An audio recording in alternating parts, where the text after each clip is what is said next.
اللهم صل على سيدنا محمد عبدك ورسولك النبي الأمي وعلى آله وصحبه وبارك وسلم. اللهم أنت لها ولو عزمت فرجها بفضلي. بسم الله الرحمن الرحيم. السلام عليكم ورحمة الله تعالى وبركاته. لا إله إلا الله محمد رسول الله في كل لمحة ونفس عدد ما وسعه علم الله. حسبنا الله ونعم الوكيل، نعم المولى ونعم النصير. يا معلم إبراهيم الحكمة علمني. اللهم صل وسلم وبارك عليه وعلى آله. إلهي أنت مقصودي ورضاك مطلوبي. أعطني محبتك ومعرفتك ولا حول ولا قوة illa billahil aliyyil azim. Pertamanya, alhamdulillah, segala puji dan syukur kita rafa' dan kita panjatkan kepada Allah Subhanahu wa taala di atas pertemuan sebentar pada pagi ini dalam hashtag Santapan Rohani, yang insya-Allah saya akan mulakan dengan soalan yang saya akan tanya pada 2022 ni tuan-tuan. Apa khabar anda pada pagi ini? Sila jawab sebagaimana yang kita belajar dalam sesi live 2-3 hari lepas. Kerana fokus kita ialah kita dapat satu ilmu dan cuba kita nak amalkan. Dan kita dapat satu ilmu dan cuba kita nak istiqamahkan. Kerana sabda Nabi SAW, ahabul a'mali ilallah adwamuha wa in qalla. Bermula amal terlebih kasih di sisi Allah Ta'ala itu berkekalan, sekalipun ia sedikit. Jadi saya nak tanya, kaifa asbahtum? Bagaimana berpagi-pagi anda pada hari Ahad pada hari ini? Tolong bantu saya jawab di ruangan komen. Kepada yang tak tahu, saya bantu dulu. Kepada yang nakkan penjelasan yang lebih lanjut, Samizah Jalil, ahlan wa sahlan. Kepada yang nakkan penghuraian yang lebih lanjut, bermakna tengok balik live kita yang kemarin. Kerana ini merupakan perubahan yang kita buat pada 2022 ini. Saya akan tanya kali ketiga, apa khabar berpagi-pagi anda? Kaifa asbahtum? Apa khabar pagi anda pada pagi ini?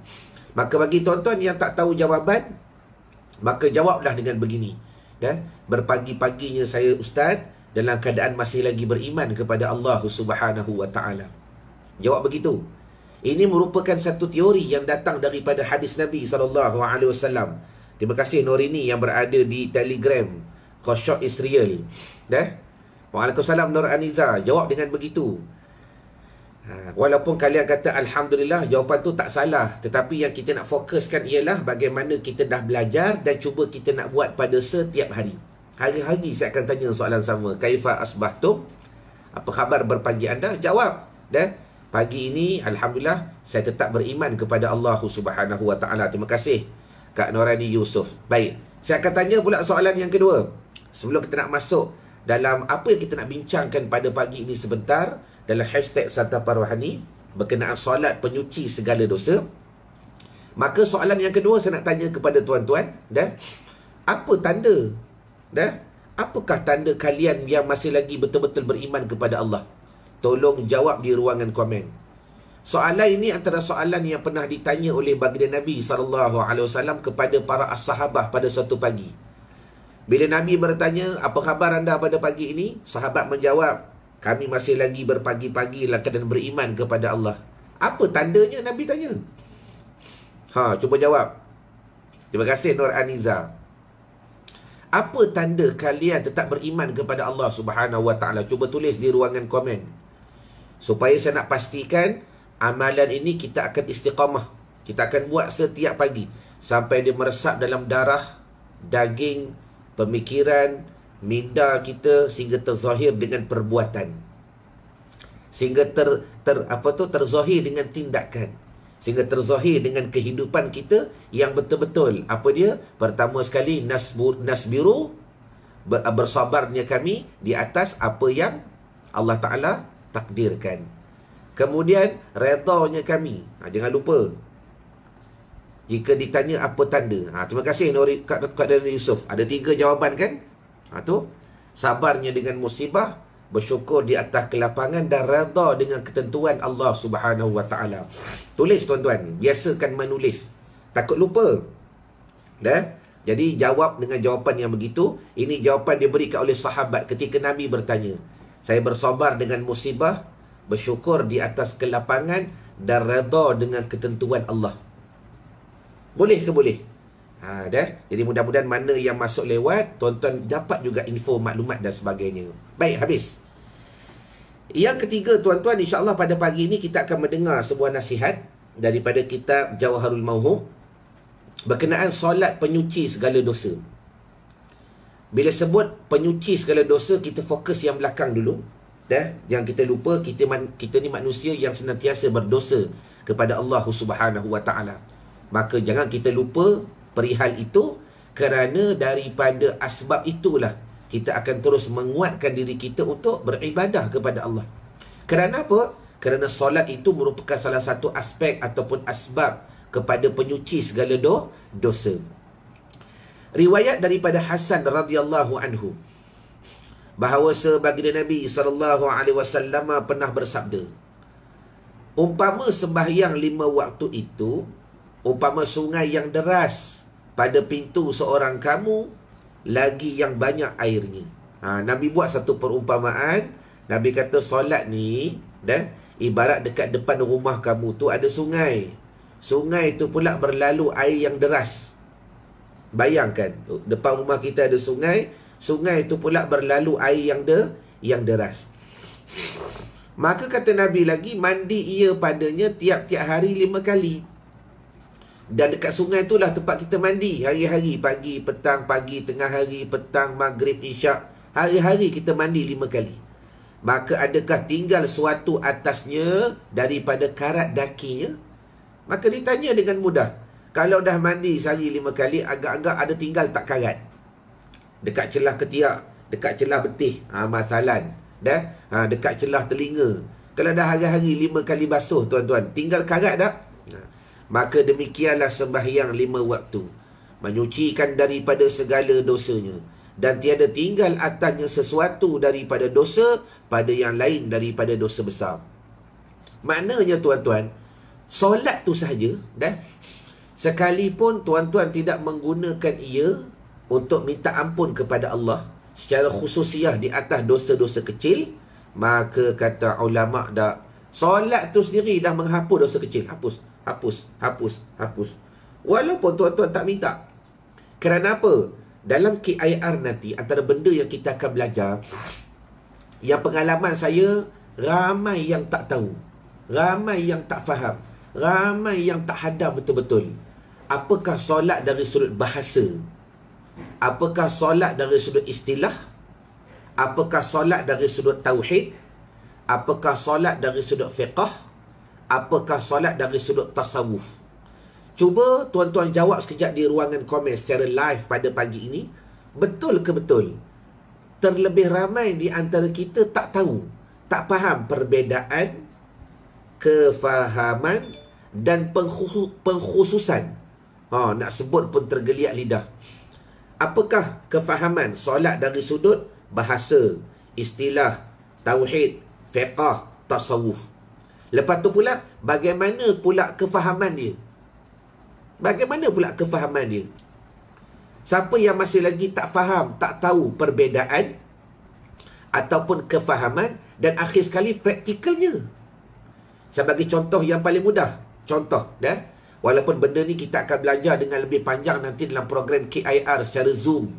Kerana insya-Allah tahun ni tuan-tuan kita akan mula upgrade. Sebab selama ni kita live menggunakan Facebook sahaja. Dipanggil one way communication. One way penglihatan, tapi communication tu two way. Tapi kali ni kita nak all out lagi. Kita nak cuba upgrade. Kita akan buat every event kita secara Zoom, supaya ada two way communication. Dan banyak praktikal yang kita akan buat tuan-tuan. Jadi kalau kembali kepada solat secara bahasa, Nik Hasnida Yahya Ummu Adam tulis.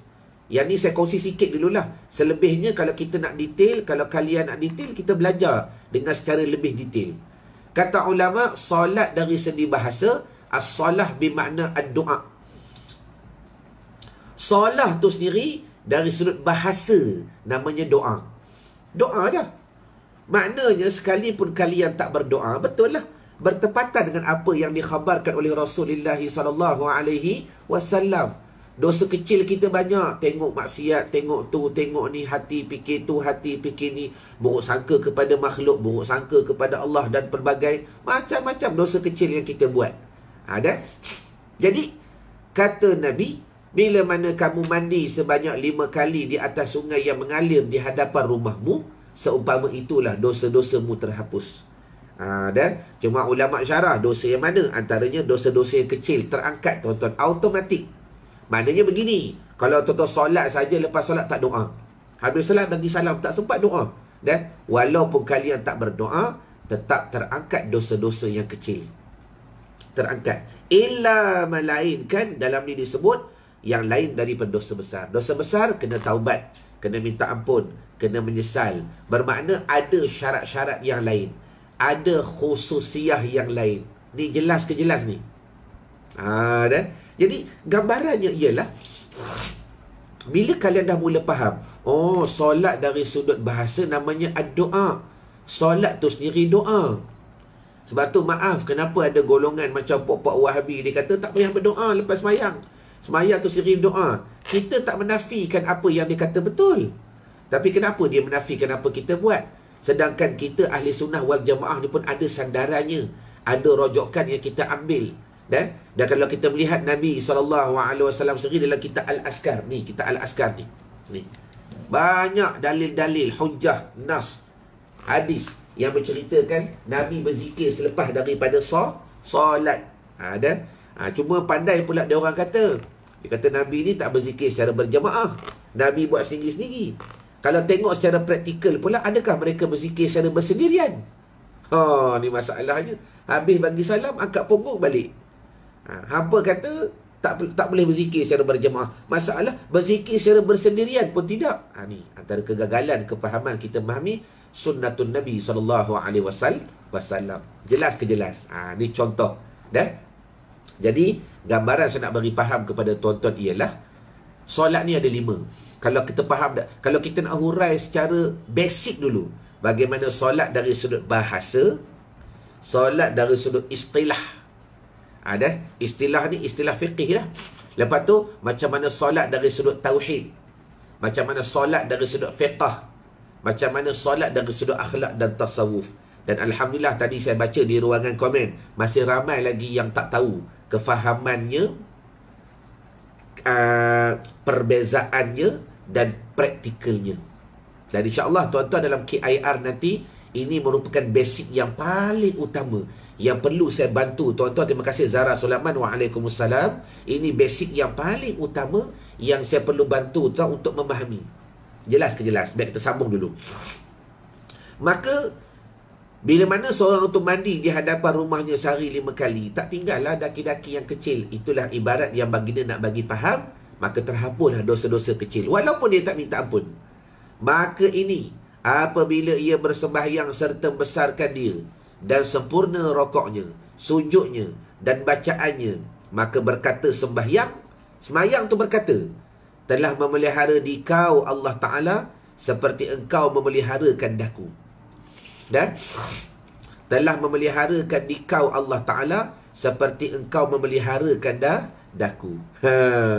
Bila kita dah sempurna rokok, sujud dan bacaan, sembahyang tu bercakap. Tuan-tuan, solat ni ada roh. Tulis di ruang komen. Solat tu sendiri ada roh dia. Solat tu boleh bercakap. Telah memelihara di kau Allah Ta'ala seperti engkau memelihara daku. Dan maknanya sembahyang tu cakap kepada kita, ni Allah Ta'ala dah pelihara engkau sebagaimana Allah Ta'ala pelihara aku. Aku ni sembahyang. Sembahyang tu, diri sembahyang tu boleh bercakap. Sebab sembahyang ni pun satu spiritual, satu roh. Dan sebab tu kebuktiannya ialah banyak orang yang sembahyang. Tapi kenapa ada setengah orang yang sembahyang dia boleh duduk pada satu level yang berbeza? Sebagai contoh sabda Nabi SAW, solatu ummati kami'raji. Nabi bersabda, solat umatku itu seperti mi'rajnya aku kepada Allah. Solat umat aku, kita lah. Ni seperti mi'rajnya kita kepada Allah Subhanahu wa taala. Jadi bila mana tuan-tuan gambaran Nabi nak bagi faham antara level, ni dipanggil solat dari sudut tasawuf. Ada solat dari sudut tasawuf. Solat tu sendiri bagaimana merupakan satu level yang kalau kita boleh buat seperti mi'rajnya kita kepada Allah. Artinya kepahaman, keyakinan, tindakan tu akan menghasilkan result yang berbeza. Dan jika tiada demikian itu, maka iaitu mardud tertolak atasnya. Dan berkata sembahyangnya telah mensia-sia akan dikau oleh Allah Ta'ala seperti engkau mensia-siakan daku. Allah, tuan-tuan.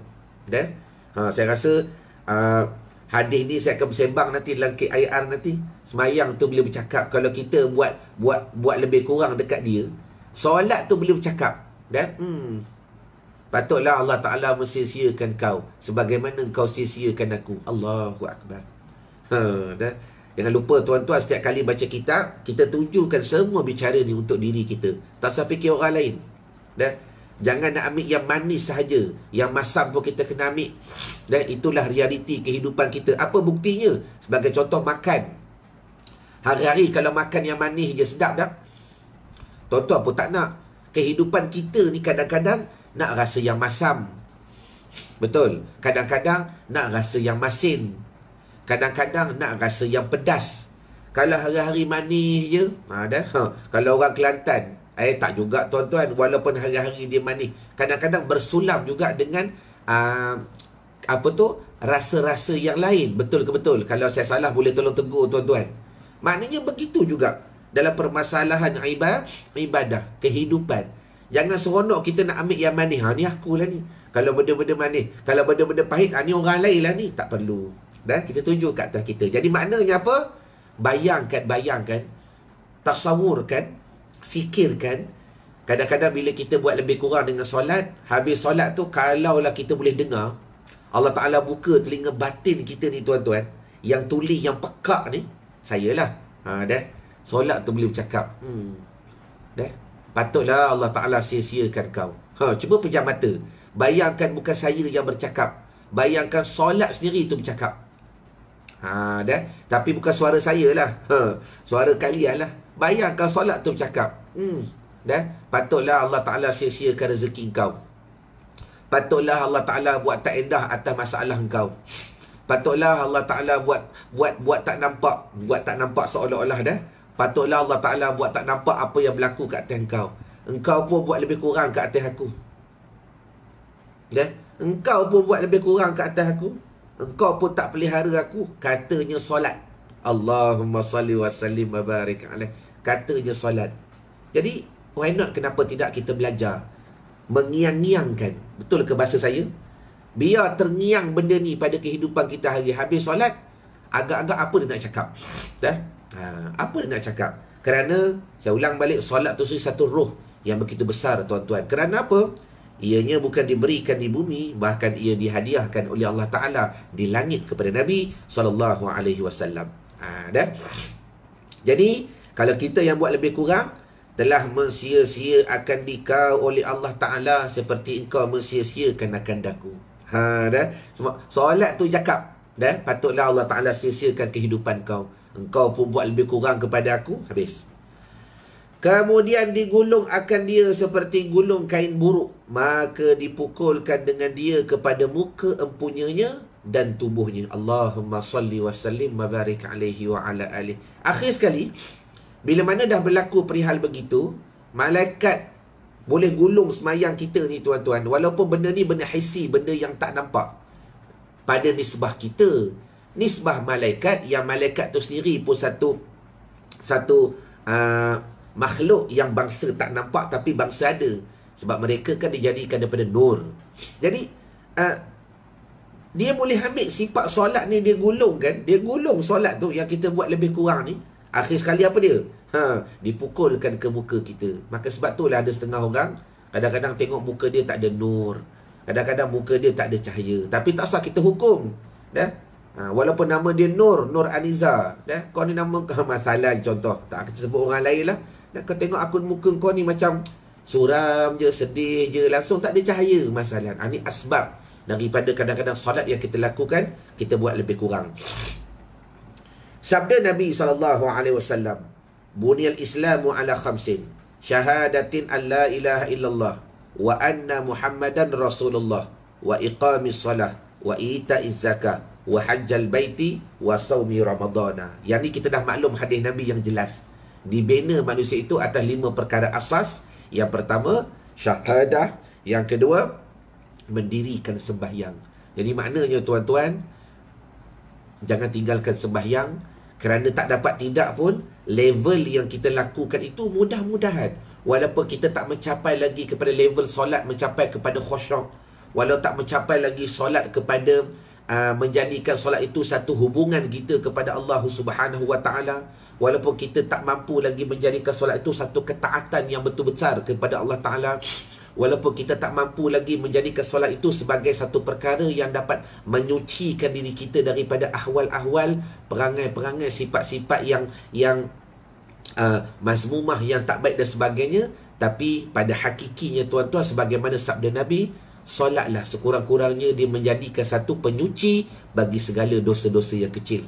Dan dosa-dosa yang besar, kalau Allah Ta'ala nak ampunkan, layak bagi Allah. Tapi adabnya kita kena bertaubat, kena minta ampun. Kalau berkaitan dengan manusia, kena jumpa dan sebagainya. Jelas ke jelas? Jadi ayo, kuatkan semangat dan teruskan azam. Jangan tinggalkan solat tuan-tuan. Kerana alangkah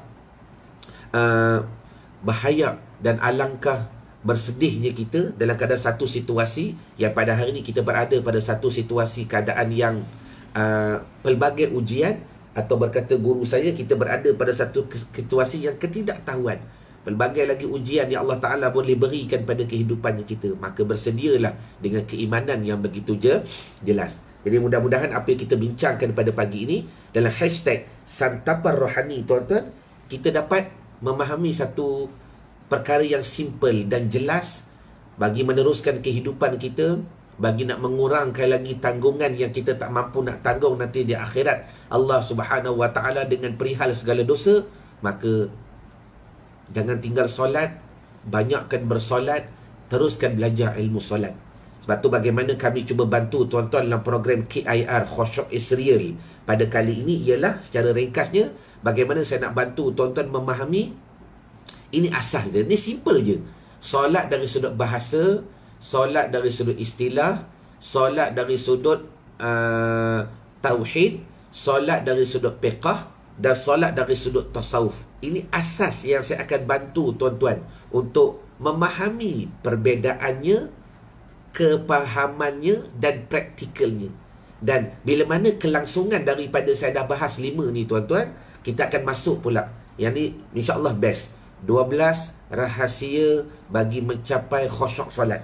Yang ni kita akan mau kepada praktikal. Inilah fokus yang kita akan belajar dalam program yang akan berlangsung pada 28-29 Januari ini, yang dipanggil Khusyuk is Real, yang saya akan bantu tuan-tuan memahami 12 rahsia praktikal khusyuk solat.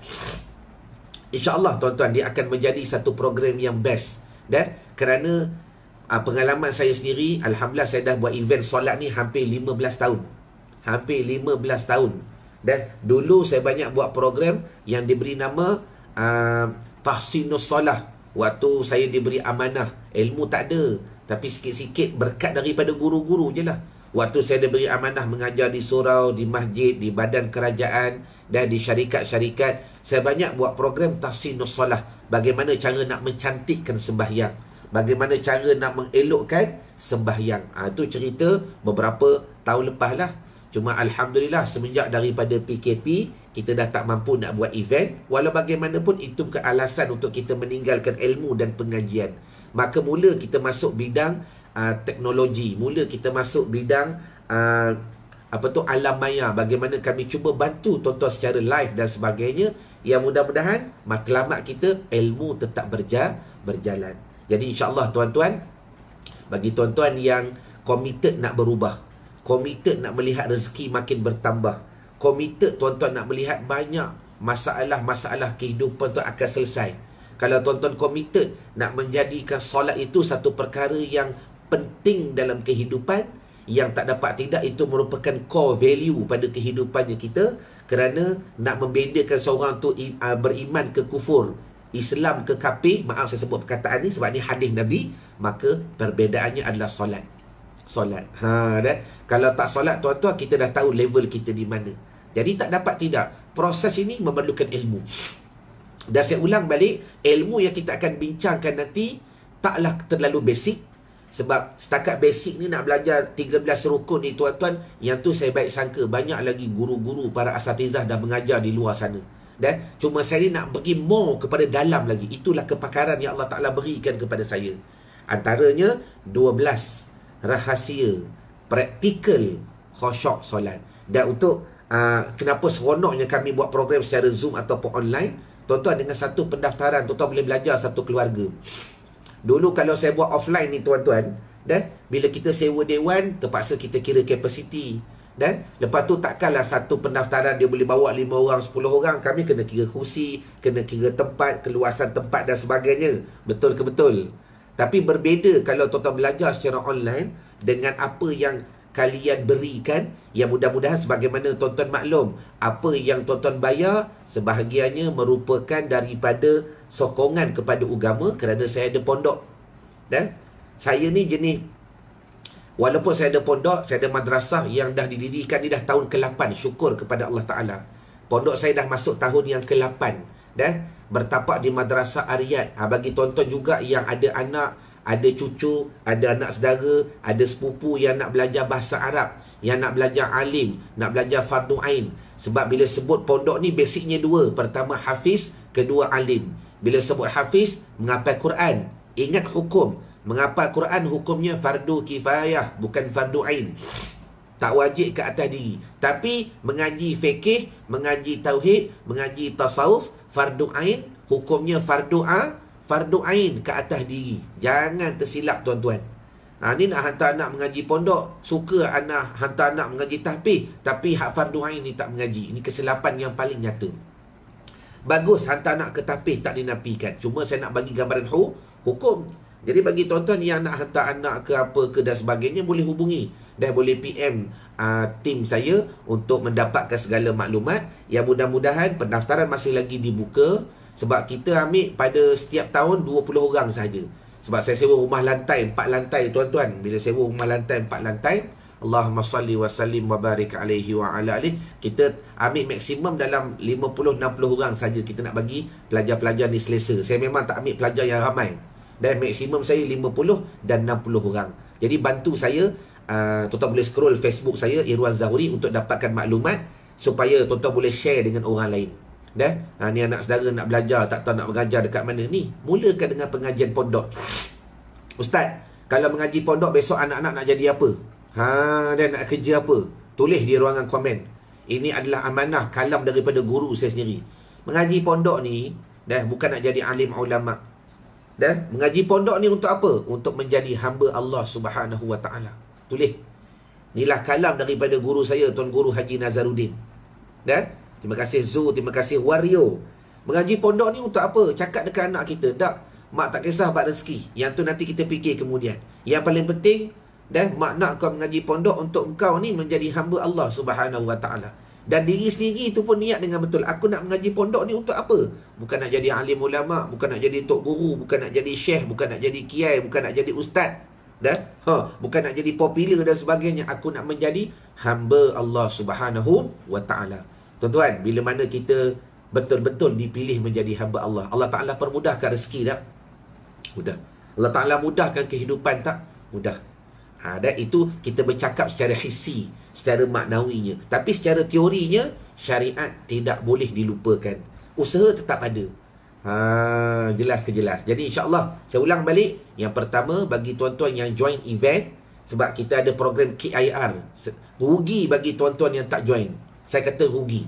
Sebab saya bukan ajar teori, saya ajar praktikal 12 rahsia khusyuk solat.